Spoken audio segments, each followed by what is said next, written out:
My name is Heather Wensler, and I appreciate you joining me today. Following the presentation, I will provide my contact info, so be sure to stay tuned. Thanks again. So let's get this thing started.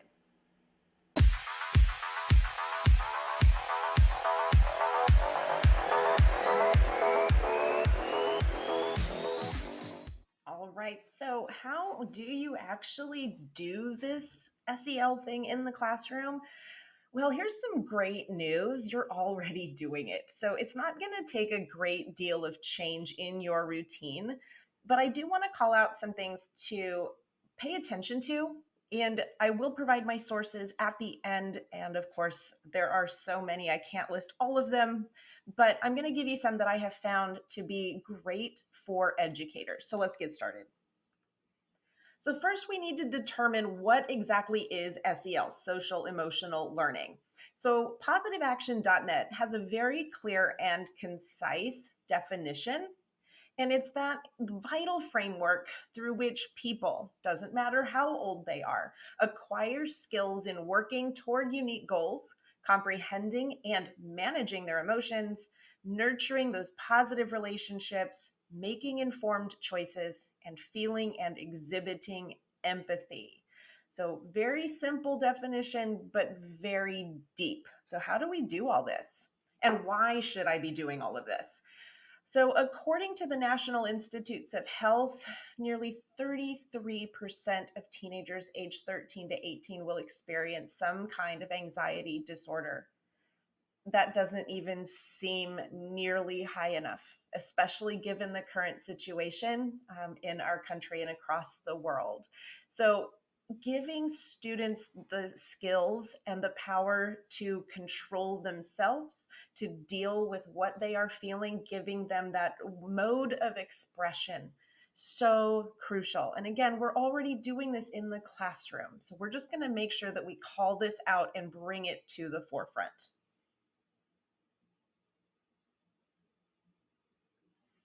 So, how? Well, again, Positive Action has some really great resources for us.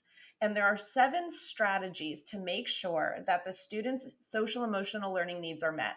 And we're going to go through each of these one by one and look at how it looks in the classroom. Now, some of these activities that we're going to talk about are written here in this presentation for younger students. But we know that all students, regardless of age, need to be practicing these strategies. So anything can be updated, anything can be made to fit whatever the needs of your class are. Now, generally, there's a progression, and here's one example. Normally, you would have some kind of explanation of one of these parts of SEL using some kind of pictures, videos, audios, written text. The students gain a deeper understanding through some kind of practice, discussion. Teacher revisits and reinforces this concept throughout the week. The teacher may decide to support this teaching by sending home things for the family, and the teacher will check for understanding and reteaching specific points. So yes, this is explicit direct instruction. So the first idea to really consider is the idea of self-concept, and that is, how do students perceive themselves? What do students believe about themselves? And this is truly connected to the students' strengths and weaknesses. This is crucial, and it's the backbone of SEL. Things that we should be doing as parents, as guardians, as educators. We should be encouraging children, regardless of the results, using that positive language. We want to identify and help the child identify their strengths and guide them to activities that build on those strengths. This is where choice activities in your lesson planning can really help SEL learning for students, regardless of age. We want to praise the successes of our children, no matter how small or big. But again, that we don't want to also go overboard with it. Students kids in general are very savvy. And if we are overpraising, then they pick up on it very quickly. So the right amount of praise at the right time. We want to comment on how much the child has progressed over time because we know that they're going to compare themselves to others. And we want to focus them on their own successes, not in relation to anyone else's. And we want them to see that they are unique. Not everyone looks the same. Not everyone sounds the same. Not everyone dresses the same. That uniqueness is a celebration. Students also need positive actions in order to have a positive body and mind. So, how can we do this in the classroom? Well, we can build cooperation with group play and sports. So, great for if you're a physical education teacher, if you are a multiple subjects teacher, if they go out to recess. Those are those great times to build those positive actions. We also, though, have to focus, and I know you're doing this already, on self care, proper nutrition, having good mental health, and hygiene. So, all of those integrate into our daily plans. Probably one of the most difficult things, I believe, at least in our current situation, having and helping our children manage their feelings and their resources. So if they are able to manage themselves, they have more positive behavior. And when we're talking about the students' resources, we're talking not only about their thoughts and feelings, but their time, using their time in a positive way. The amount of energy that they are giving to different situations, of course, their possessions, their money, their talents, managing themselves as a whole in what they give and show to other people. Teachers, we can help them manage this with things like multiple step assignments or assignments with multiple deadlines, multiple check-in dates, multiple components, getting them to manage their time, not us managing for them, not families managing for them, but helping them to develop those skills to manage themselves. And I think you would agree that that is crucial when they reach adulthood. We also want to teach empathy. And when I was a kid, this is probably dating me a little bit, but we were taught the golden rule. Do unto others as you would have others do unto you. And to me, that is just so simple. If we treat each other well, everything does well, I think. That would be the hope. So emphasizing the golden rule that when we do to others in a good, positive way, it comes back to us in a good, positive way. So we want to reward those positive behaviors. If your school site is using PBIS, that is a fantastic program to help build empathy using classroom rewards. Of course, we also want to be focusing on intrinsic rewards as well. And again, that genuine praise. They know if you are over praising for something minor and we gush about it, they pick up that it's not sincere. So we want to make sure that we are offering sincere and genuine praise as much as we can. And we want to have our students face the truth. None of us is perfect. We all need to recognize our own shortcomings through the use of various self-assessments. We want students, especially when they're very young, to understand that they're going to make mistakes. We all make mistakes.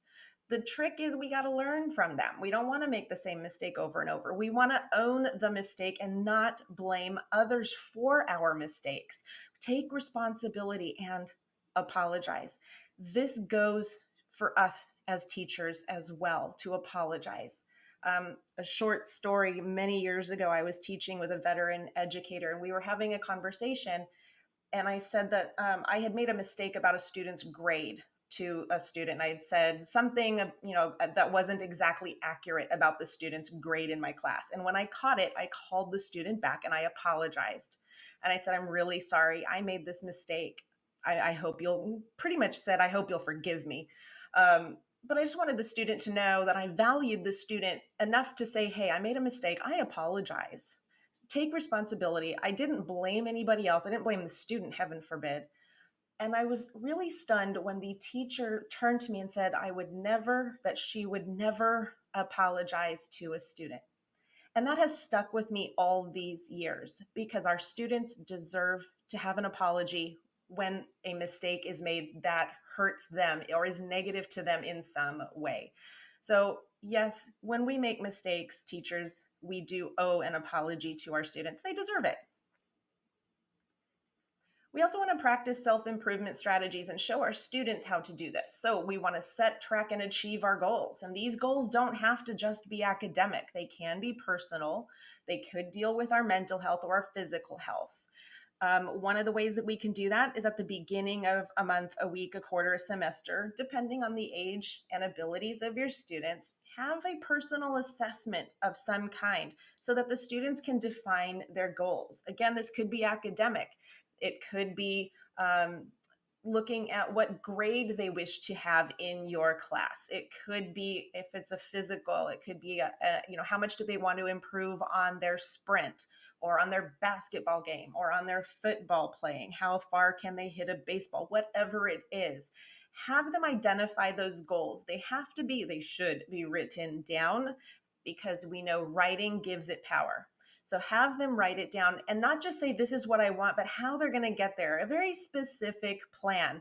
So if one of my students said, I want to learn to read better, read at a higher level, and then they just simply said, I'm going to read. That's not a plan to me as a teacher. I wanted to know exactly how much they were going to read, how long they were going to read, what types of books were they going to read in order to make that goal happen. And then they had to have check-ins. How do they know they're getting there? So give them that plan and then have them revisit that plan at the end of the time period, whatever that time period is.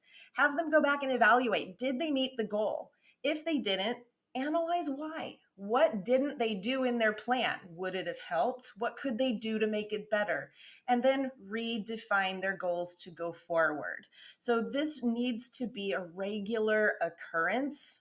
And again, this depends on the age of your students. This depends on the grade level and their abilities. But help them set plans for themselves, not to just let the world kind of flow over them, so that when they become adults, they know what they want and they understand how to set themselves up to attain their goals. And then continual review of all of these concepts throughout the year. This is not a one and done. We don't do it once and then say, well, we're done. We've done our SEL. So this has to be a continual process. So it's the teach, it's the practice, and then it's the review, and then the reteach. And this is part of what they call the thoughts, actions, feelings circle. And simply put, it's positive thoughts lead to positive actions, which lead to positive feelings, which then creates more positive thoughts. So it's very simple. If we can keep that level of positivity, it will help the students. So where can I find some of these sources? Well, I'm sure you've probably done a search and you've probably been overwhelmed by the billions of places you can go. So again, I can't list every possible site, but I will say Pear Deck's one of my favorite resources for students of all ages, and they have some templates. They have templates on social emotional learning that you can use and build into current lessons. They have different ways that you can assess your students in how they're feeling, kind of take the temperature of the room, if you will. And the SEL School Guide, they have some self-assessments for you, for educators and staff, to see where you are in the teaching of social emotional learning. So I highly recommend just these two, but there are hundreds, and I'm going to give you all the sources that I used for today's presentation. But yeah, there's just so much out there, but there's some great stuff and there's great things for us. So I recommend these two. Check out Pear Deck. I think it's fantastic, easy to use, easy to integrate. You don't have to recreate any wheels here. So what were my sources? So a lot of it came from the SEL School Guide, but there's also Positive Action. And Positive Action is a great resource because they not only offer readings that give information such as I presented today, but they also have an actual school-based curriculum. So I don't know about the curriculum. I am not saying that you should go out and buy it. I'm just saying it is there if that is something that you and your administration, your school are interested in. It's one place to go. Um, so I'm hoping that through today, you recognized a couple of things. One, you're already doing these things. We're just calling them out and making sure that you are aware that you're already doing SEL in your classroom. We just want to make sure it's at the front of your mind when you're doing your planning. And then I'm also hoping that you got some ideas for how you can do this in your classroom. You know, what types of activities to consider for your students. Thank you so much for joining me today. I hope you enjoyed the video. Please make sure to like and subscribe to my YouTube channel to get access to all of my professional development videos. You can also connect with me on my website, wensleredconsulting.net, or send me an email at wensleredconsulting@gmail.com. Thanks again, and cheers.